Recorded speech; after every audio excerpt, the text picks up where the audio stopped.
സംസ്ഥാന നഗരനയത്തിന് മന്ത്രിസഭയുടെ അംഗീകാരം. രാജ്യത്ത് ആദ്യമായാണ് ഒരു സംസ്ഥാനം നഗരനയം രൂപീകരിക്കുന്നത്. സംസ്ഥാന ഗ്രാഫീൻ നയത്തിനും മന്ത്രിസഭ അംഗീകാരം നൽകിയിട്ടുണ്ട്. ആർ ശ്രീജിത്താണ് തിരുവനന്തപുരത്ത് വിവരങ്ങളുമായി ചേരുന്നത്. ശ്രീജിത്ത് പറയൂ, എന്താണ് ഈ നയത്തിന്റെ പ്രത്യേകത? ഇതുണ്ടാക്കുന്ന വ്യത്യാസം എന്താണ്? ജില്ല ഇന്ന് ചേർന്ന പ്രത്യേക മന്ത്രിസഭായോഗമാണ് സംസ്ഥാനത്ത് നഗരനയം രൂപീകരിക്കാനുള്ള അനുമതി നൽകിയത്. നഗരനയത്തിന് അനുമതി നൽകി. നേരത്തെ ഇതുമായി ബന്ധപ്പെട്ട ഒരു കമ്മീഷൻ രൂപീകരിച്ച് നഗരനയത്തിന് രൂപം നൽകാനുള്ള തയ്യാറെടുപ്പുകൾ സർക്കാർ നടത്തിയിരുന്നു. 2023 നഗരനയം രൂപീകരിക്കാനായി ഒരു കമ്മീഷൻ രൂപീകരിച്ചത്. ഡോക്ടർ എം സതീഷ് കുമാർ അധ്യക്ഷനായ ഒരു കമ്മീഷനാണ് ഈ നഗരനയം രൂപീകരിക്കുന്നതിനായി നിയോഗിച്ചത്.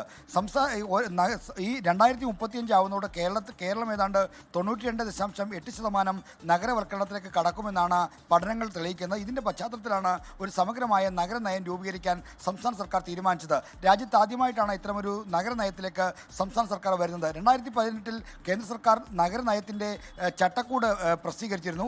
ആ ചട്ടക്കൂടിൽ പറയുന്ന പ്രധാനപ്പെട്ട കാര്യം, നഗരം എന്ന് പറയുന്നത് സംസ്ഥാനങ്ങളുടെ വിഷയമായതുകൊണ്ട് ഓരോ സംസ്ഥാനവും നഗരനയം രൂപീകരിക്കണമെന്ന് പറഞ്ഞിരുന്നു. ആ നിർദ്ദേശത്തിൻ്റെ ചുവട് പിടിച്ചാണ് സംസ്ഥാനം ഈ നഗരനയം രൂപീകരിക്കുന്നത്. നഗരവൽക്കരണം അതിവേഗം നടന്നുകൊണ്ടിരിക്കുന്ന കേരളത്തിൻ്റെ ഒരു സമഗ്രമായ വികസനത്തിനും അതിൽ ഊന്നിയൊരു കാഴ്ചപ്പാടുമായിരിക്കും ഈ നഗരനയം പ്രധാനമായും മുന്നോട്ട് പോകുക. ഇതിൻ്റെ വിശദാംശങ്ങൾ അറിയിക്കാനായി തദ്ദേശ ഭരണ മന്ത്രി എം പി രാജേഷ് വൈകാതെ വാർത്താസമ്മേളനം വിളിക്കുമെന്നാണ് നമുക്ക് ഇപ്പോൾ ലഭ്യമാകുന്ന വിവരം. എന്തായാലും അതിലൂടെ കൂടുതൽ ഇതിൻ്റെ വിശദാംശങ്ങൾ അറിയാൻ കഴിയും.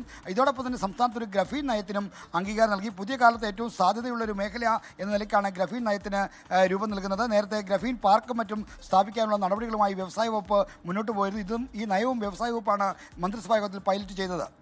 ലോകത്തെവിടെയായാലും ഏത് സമയത്തും 24 വാർത്തകളും ഓഗ്മെന്റഡ് റിയാലിറ്റി പാക്കേജുകളും എക്സ്പ്ലെയിനറുകളും വിശദമായി കാണാൻ ഞങ്ങളുടെ യൂട്യൂബ് ചാനൽ നിങ്ങൾക്ക് സബ്സ്ക്രൈബ് ചെയ്യാം.